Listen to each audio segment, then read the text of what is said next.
Então tá bom. Oi, gente, aqui é a Ana. Se você é novo aqui no canal, seja muito bem-vindo. E se você já é de casa, puxa uma cadeira, senta aí, porque hoje a gente vai conversar sobre março. O que foi esse mês?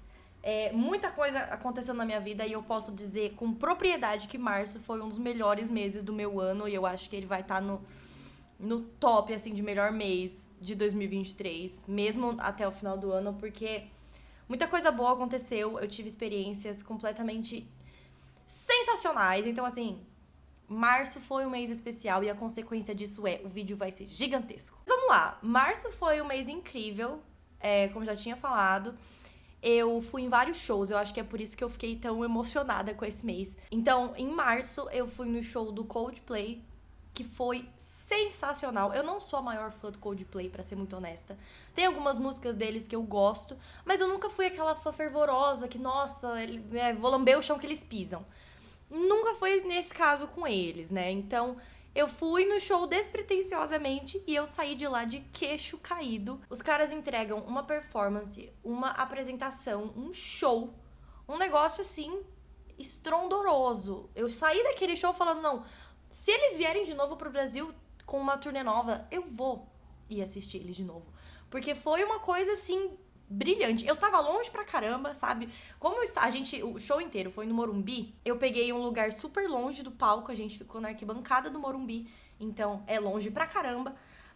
E mesmo assim, foi sensacional, foi brilhante, foi incrível. O Chris Martin, a banda inteira se esforça, você sabe que eles estão ali, que eles gostam de estar ali e que eles fazem questão de agradar os fãs. Eu acho que isso é uma coisa que é muito visível em alguns artistas. Não bastando, no dia seguinte, literalmente, eu fui no show do Paramore com o Rick e com o Paulo da Explorer Books.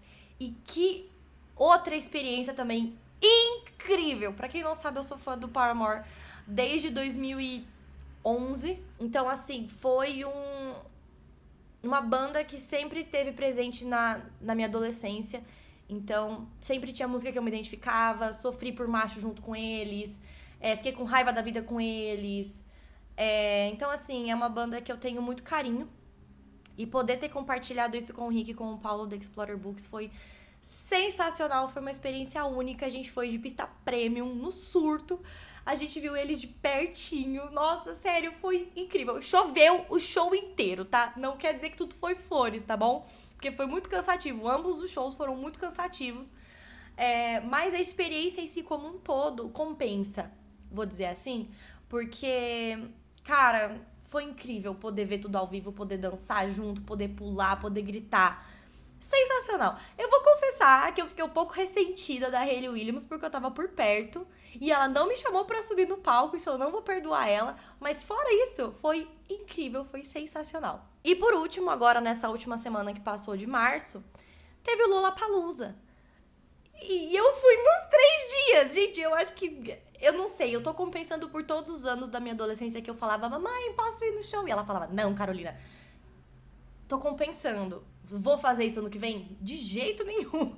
Mas assim, fui nos 3 dias do Lollapalooza com meu namorado. Tem vlog disso aqui pra quem quiser assistir.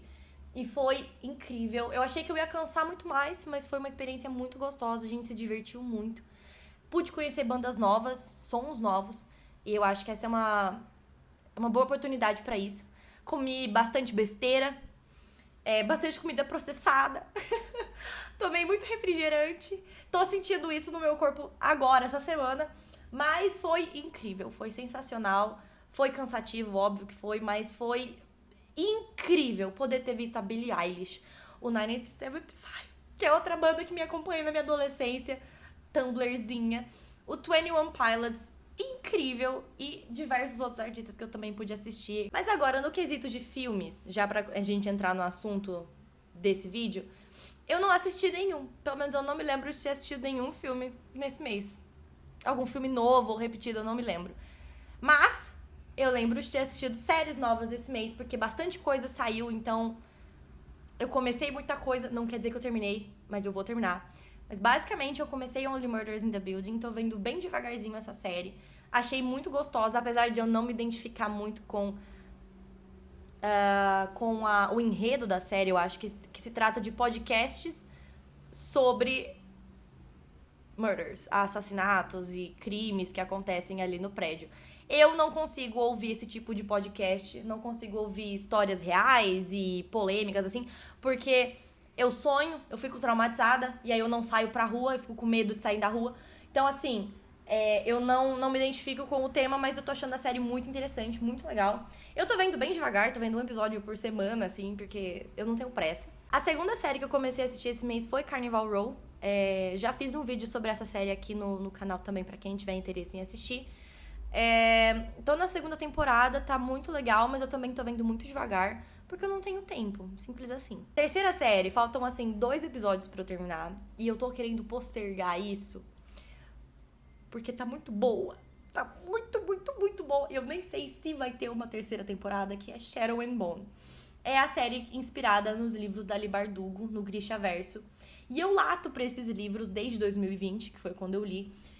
E, assim, eu comecei a assistir a série e ela tá impecável. Eu sei que tem bastante coisa que eles tiveram que adaptar, tiveram que mudar da história original, vamos dizer assim. Mas tá incrível igual, sabe? Tá sensacional, tá saboroso, tá lindo. Eu não tenho um A negativo pra falar dessa série. Um A. E por último, mais ou menos importante, essa série aqui, eu comecei, mas eu nem sei se eu quero terminar. Que é Daisy Jones and the Six. É baseada no livro da Taylor Jenkins Reid. Eu comecei a assistir a série, mas eu fiquei... Eu gostei muito mais do livro, eu acho. Mas eu ainda preciso engatar na série. Eu acho que assisti só uns 2, 3 episódios, então eu não consegui me aprofundar muito no enredo ainda. Então eu quero tirar algum dia pra só sentar e me atualizar nessa série, se possivelmente terminar logo e andar com a vida. Comecei muita coisa, mas não terminei nada. E tá tudo bem. Agora, sobre músicas. Além das playlists do Coldplay, Paramore e Lollapalooza que eu fucei no Spotify até achar, uma que eu queria dar um highlight é a To Build a Home, do Patrick Watson, que é uma música que me faz chorar toda vez que eu ouço. Então eu evito de ouvir sempre, mas esse mês ela me tocou muito profundamente. Então é uma que eu tava colocando no repeat com uma certa frequência. Ela é bem gostosinha, bem calminha e dá um negocinho assim no coração. E como eu falei, o Spotify apresenta aquelas músicas tipo This is fulano. É isso que eu ouvi. This is Coldplay, This is Paramore. E depois, em seguida, uma playlist que alguma pessoa fez do Lollapalooza. Eu peguei pra ouvir, pra poder saber o que todo mundo ia tocar por lá. Muito bem, vamos então aos livros lidos do mês. Eu li um total de 4 livros esse mês, mas atualmente eu tô com 2 em andamento, porque eu não tenho pressa de terminar. Vamos começar por aí. Então, eles não vão entrar pra essa lista, eu só vou mencionar brevemente. Então, 2 que estão em andamento, já pra tirar isso da fila. O primeiro é Outlander, que é uma leitura que eu tô diluindo junto com a Cleita durante o ano todo. Então, eu não tenho pressa de terminar esse livro por enquanto. O que é interessante esse livro tem 9 partes. Então, eu dividi uma por mês. E esse mês eu terminei de ler a primeira parte. Então, vou conseguir terminar, se eu continuar nesse ritmo, vou conseguir terminar o livro até dezembro. Então, delícia. E o segundo é Manacled, que é um livro, é uma fanfic de 1.400 páginas, que eu tô lendo em inglês no Kindle. Então, assim, eu não vou me cobrar com esse tipo de coisa. Não é a minha língua mãe. Eu não tenho pressa. E eu leio, tipo assim, só meia hora por dia dessa fanfic. Já falei dela aqui no vídeo do vlog do Lollapalooza. Então, não vou me estender aqui, mas ambas as histórias são muito gostosas. Eu tava um pouco receosa de ler Manacled, porque eu comecei achando o negócio meio conto da Aya, e eu particularmente não gosto dessa temática, não me sinto confortável.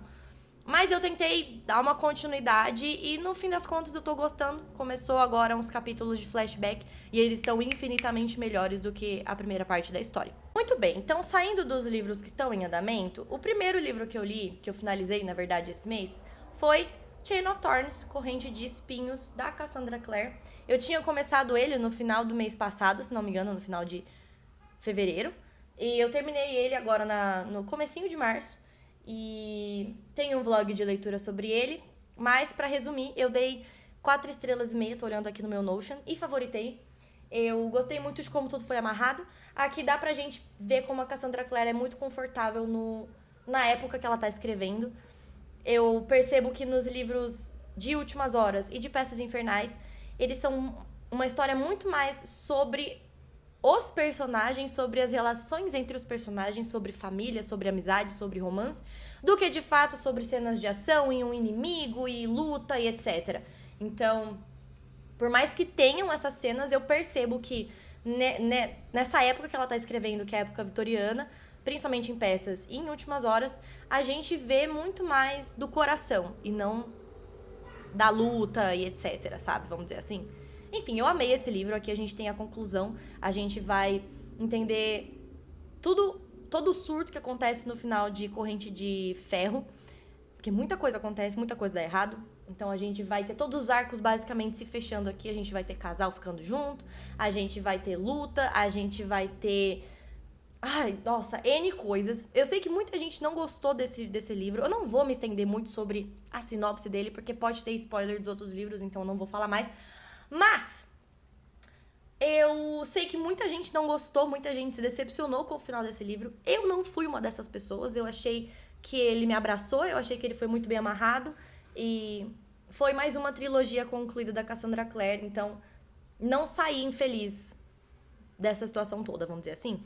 O segundo livro do mês foi uma releitura, que é um livro que eu li em 2020 e eu só lembrava literalmente do começo e do final do livro. Eu não lembrava do miolo, o que é muito bizarro. E foi uma leitura que eu fiz em Buddy Read junto com a Sarah, que me segue ali no Instagram. A gente conversou bastante sobre esse livro, a gente surtou muito juntas, que é Dance of Thieves, da Mary E. Pearson. Pra quem não sabe, isso aqui é um spin-off da trilogia Kiss of Deception. Não, eu não li Kiss of Deception porque a fama negativa desse livro, dessa trilogia, a precede. Então, eu já sabia que Kiss of Deception era ruim, então eu falei, não, vou pular. E foi o que eu fiz, então fui direto pra Dance of Thieves, que é uma história que acontece depois do final de Kiss of Deception. E se não me engano, como eu não li Kiss of Deception, eu não sei as pessoas que aparecem ali, mas eu tenho quase certeza de que os personagens principais de Kiss of Deception aparecem nesse livro aqui. Mas aqui a gente acompanha a Cassie, que é uma guarda da rainha, basicamente, uma guarda de elite. E ela tá numa missão, junto com outras guardas ali da rainha, pra encontrar um criminoso fugitivo. E a partir disso elas acabam rastreando de alguma forma, ou procurando esse criminoso. E elas chegam até... Eu esqueci o nome da cidade. Elas chegam até Hell's Mouth, acho que é algo assim, Boca do Inferno. Que é uma cidade que tá dentro do domínio de uma família de ladrões, de trapaceiros, uma coisa bem Peaky Blinders, assim, sabe? E ali, quando ela chega, ela acaba por descobrir que o Patrey, ou seja, o manda-chuva ali dessa família, acabou de falecer. Então, quem tá assumindo agora é um dos filhos dele, que é o nosso lindo Jace. Então, ela não sabe quem é esse Jace, ela tá indo atrás do pai, até ela descobrir, de fato, que ele não tá mais vivo. E ela acaba humilhando ele, ela não sabe quem é esse Jace, ela acaba humilhando ele na frente de várias pessoas. Todo mundo fica tipo, gente, mas ele não é o novo manda-chuva, ele não é o novo Patrey. Essa é a termologia que a autora usa, né? E, enfim, acontece um rolê gigantesco, eles acabam sendo sequestrados. E aí, no meio do caminho, eles conseguem se libertar, só que eles estão algemados pela perna. Então, eles são ali naquela proximidade forçada, aquela trope deliciosa que a gente gosta de acompanhar. Sem contar que a gente já tem aqui, então, o Enemies to Lovers, porque ele é o dono da cidade ali, ele é ladrão, ela é uma guarda da rainha, então, assim, né? Ai, delicioso. E aqui é muito gostoso de ver esse Enemies to Lovers, a gente tem uma química muito boa entre os personagens. Mesmo com a coisa do Enemies to Lovers, a gente percebe quando a coisa vai gradativamente mudando, sabe? E eu não lembrava de muita coisa do miolo desse livro. Eu lembrava do começo, que é a cena em que eles são sequestrados, que eles se libertam e ficam no meio da floresta, e aí tem que voltar a pé até Hell's Mouth. Então eu só lembrava disso e do final, que tem um plotzão, tem um surto no final, e é uma delícia. Foi muito, muito, muito, muito, muito gostoso acompanhar esse livro de novo. Eu dei 5 estrelas e favoritei de novo esse livro. Foi uma experiência muito gostosa. E agora eu vou poder finalmente concluir a duologia com Vow of Thieves. Então, leiam Dance of Thieves. Se você leu Kiss of Deception e não gostou, dá uma chance pra Dance of Thieves, porque eu acho que vai ser muito mais legal do que essa outra trilogia aí. O terceiro livro que eu li esse mês, eu tava um pouco receosa, não sabia se eu ia gostar ou não. mas que no final das contas ele me deixou, assim, com um sentimento de vazio. Eu não sei explicar isso de outra forma, eu fiquei profundamente triste, que é Joana Dark. É uma releitura, na verdade, da história original da Joana Dark. E é uma releitura muito mais feminista, muito mais girl power, vamos dizer assim. Então, nesse livro aqui, a gente acompanha muito da infância da Joana, coisas que ela sofreu, principalmente quando era criança. Foi uma criança muito abandonada pela família. As únicas pessoas que, de fato, eram próximas e queriam estar próximas dela era a irmã mais velha e era o cachorro que ela tinha. E a gente vê como a infância dela foi sofrida e como que isso impactou ela lá na frente, durante a guerra e etc. E foi uma releitura muito bonita dessa história. Eu gostei muito da parte da infância dela. Eu fiquei com muita dor no coração, na verdade, enquanto eu lia. Porque ela sofreu muito. Ela foi muito deixada de lado, foi muito abandonada. E depois também, quando ela já tá adulta e que ela traça o caminho dela até se tornar a Joana Dark que a gente conhece hoje em dia, foi um caminho dolorido, foi um caminho que exigiu muito dela, eu acho. E tem toda essa questão política, a questão religiosa no meio de tudo isso aqui, porque ela é dada como santa, e também como vingadora, vamos dizer assim. E isso é muito colocado à prova nesse livro aqui. A gente tem a discussão falando, eu não lembro agora quem que fala isso na história, se é o próprio padre, ou se é algum bispo, ou se é alguém da nobreza que vira pra ela, olha, a gente sabe que você não é santa, a gente sabe que você não é uma enviada por Deus, mas vamos usar essa informação, vamos usar o fato de você ter sido enviada por Deus pra justificar a sua colocação dentro do exército, pra justificar tudo que você fizer, vamos dizer assim. E aí quando ela começa a ganhar as guerras, quando, enfim, tudo isso começa a acontecer, ela percebe que nada disso foi creditado a Deus, vamos dizer assim. Isso ali veio tudo da cabeça dela, a estratégia, a luta. E tem uma cena muito, muito, muito, muito gráfica, muito pesada. Acho que é uma das primeiras vezes que ela vai pra batalha, ela sofre um ferimento gravíssimo, ela pega e simplesmente tira a flechada que ela leva. Então, tipo, eu achei que ela ia morrer logo ali, mas eu fiquei, assim, impressionada com a fluidez desse livro e como ele me impactou. Eu acho que a gente chega no final e cria uma simpatia muito grande pela Joana Dark. Eu acho que a autora consegue aproximar a gente da figura, vamos dizer assim. Porque o máximo que a gente vê de Joana Dark é na escola, então a gente não cria nenhum tipo de conexão. E isso aqui foi feito com muito cuidado e muita maestria nesse livro aqui. Eu dei 5 estrelas pra esse livro. E eu gostei bastante e a capa é belíssima. E por fim, o último livro desse mês que eu li foi o do clube do livro que eu tenho lá no Telegram, Instagram e aqui, que foi Belladonna, da Adalyn Grace. Vamos lá! Esse foi o último livro que eu peguei pra ler no mês. Então, na época que eu peguei, bastante gente do clube já tinha terminado o livro e não tinha falado muito bem. Então eu já cheguei com as expectativas não muito altas. E eu acho que foi por isso que eu me surpreendi muito positivamente nessa história. Pra começo de conversa, eu dei 4 estrelas e meia pra essa história. Aqui a gente acompanha a Signa Farrell, que é uma garota que, primeiro, consegue ver fantasmas, então consegue ver almas, enfim. Segundo, ela não consegue morrer. Ela já sofreu diversos acidentes durante a vida dela e ela simplesmente não consegue morrer. E terceiro, ela consegue se comunicar com a morte. A morte aqui nessa história é personificada na forma de uma pessoa, com várias sombras e você não consegue ver o rosto da pessoa. É bem aquela coisa tipo puro osso, sabe, da TV? Uma coisa bem assim. E ela consegue se comunicar com a morte toda vez que ela entra nesse estágio de quase morte. Belladonna, só pra contextualizar, é um veneno que tá muito presente durante a história inteira. E eu gostei muito da dinâmica do livro. Eu gostei da premissa, por quê?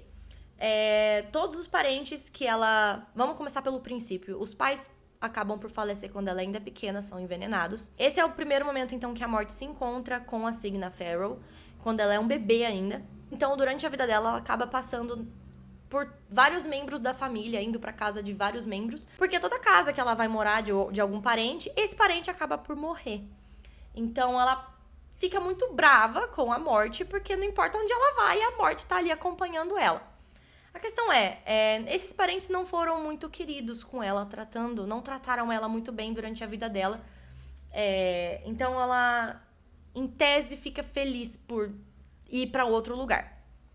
E no momento que a história acontece, ela tá indo pra casa de uns primos dela mais distantes. E ela chega lá e descobre que a mãe desses primos já faleceu e a prima dela, mais novinha, tá muito doente. A gente não sabe o que tá acontecendo, qual doença, a gente não tem muita noção disso. Então a gente acompanha a Signa Farrell suspeitando do que tá acontecendo ali e indo atrás de resolver esse mistério. Nesse meio tempo, ela conhece o Silas, que é um ajudante ali da mansão, e ele acaba ajudando ela a ir atrás de tudo isso e tentar desvendar esse mistério todo e etc. E eu dei 4 estrelas e meia pra esse livro. Eu tenho considerações porque eu acho que em alguns momentos a autora se contradiz na história, no quesito de que a Signa Farrell não gosta de ir atrás de espíritos, não gosta de falar com os espíritos, ela só finge que eles não existem. Mas em alguns momentos da história, ela se contradiz. Ela fala, eu não quero falar com esse espírito agora. E aí no parágrafo seguinte ela tá indo atrás do espírito. Então é uma coisa que se contradiz um pouco. E eu também senti que em alguns momentos parece que a autora forçou um pouco a barra na história. Tipo assim, pra tentar fazer a história ficar sombria e, sabe? E pra mim não funcionou esses momentos. Mas fora isso, eu adorei a história. Eu adorei o enredo. Eu achei que o mistério principal da família não ia me deixar curiosa, mas no meio do livro eu tava preocupadíssima com a prima perguntando pra Signa Farrell, gata, o que tá acontecendo? Vamos desvendar esse negócio, a menina não tá bem. Eu me peguei ansiando por esse final, ansiando por essa resolução, porque eu tava muito curiosa pra saber. Ao mesmo tempo que a gente tem um triângulo amoroso ali e... Gente... Tem muito das minhas reações lendo esse livro no vlog do Lollapalooza, na primeira parte principalmente. Então, muitos dos meus surtos, principalmente com o final, estão ali. E, gente, que delícia de livro. Foi um ritmo muito... Eu li em inglês, então o ritmo dele foi muito gostoso. Eu não tava esperando isso. E eu gostei muito da história. Apesar de que eu, particularmente, sou da crença de que esse livro deveria ser uma fantasia única e não uma trilogia, como recentemente foi anunciado. A gente já tem o segundo livro em pré-venda, que é o Foxglove. Esse livro tá vindo pro Brasil pela plataforma 21.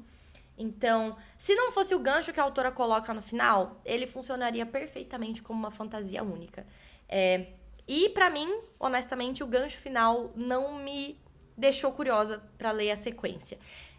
A questão eu vou ler a sequência, mas simplesmente pra ver mais do romance. Porque eu sou otária dessa forma. Muito bem, então vamos pra TBR de abril. Que, assim, eu tenho medo dessa TBR, porque eu não sei se eu vou conseguir cumprir. Mas se eu cumprir, glória a Deus, eu vou, assim, me sentir muito realizada. Caso eu traga no próximo concluindo mês que eu li todos esses livros. Então, vamos lá. O primeiro, então, que eu vou trazer aqui é o livro do Clube de Leitura. Então, o que foi escolhido foi Amores Verdadeiros, da Taylor Jenkins Reid. Honestamente, eu tenho medo desse livro. Eu tenho medo dos livros da Taylor Jenkins Reid que não são inspirados em celebridades como Evelyn Hugo, Daisy Jones, Malibu e Carrie Soto. Por quê? Eu tentei ler aquele Pra Sempre Interrompido e ele não funcionou pra mim. Eu achei o livro intragável, muito chato. E aí eu fiquei um pouco receosa de ler Taylor Jenkins Reid. Só que a enquete do mês do clube era temática, eram livros que iriam virar adaptações. Então, basicamente, Amores Verdadeiros foi o selecionado do mês. Ele é bem curtinho, então acho que eu vou ler ele numa sentada. E eu tô curiosa, porque a premissa desse livro é o quê? A gente tem essa moça que é casada com esse cara vai viajar ou vai fazer alguma coisa e ele acaba morrendo. E aí, essa moça tenta seguir com a vida dela, acaba conhecendo outra pessoa e namorando essa outra pessoa e tal. E aí, um belo dia, essa pessoa, esse marido dela, que era pra estar morto, aparece vivo, querendo voltar com ela. E a gente fica, ué, gata, o que tá acontecendo? Então, o livro vai acompanhar essa história, basicamente, dessa moça. E eu só sei isso da história. Eu fiz questão de não ler sinopse, porque eu não quero Não quero, entendeu? Eu só quero sentir a hora que eu for ler, sabe? Essa sinopse que eu acabei de falar, na verdade, é o que tá no trailer. Então, o segundo livro que eu quero ler esse mês é A Voz do Coração, da Julia Whelan. E esse livro conta a história de uma narradora de audiobooks. É a única premissa que eu tenho desse livro. Eu não me interesso em saber mais sobre esse livro, porque eu quero levar uma rasteira. E por que eu coloquei esse livro aqui? Basicamente, ele foi um dos indicados, eu não sei se ele chegou a vencer, mas ele tava na lista do Goodreads Awards. Então, eu fiquei muito curiosa pra ler esse livro aqui. E eu espero estar lendo e trazendo o que eu achei muito em breve aqui no canal pra vocês. O próximo livro, pra ser muito honesta, é o que eu tô com mais medo de ler. Por quê?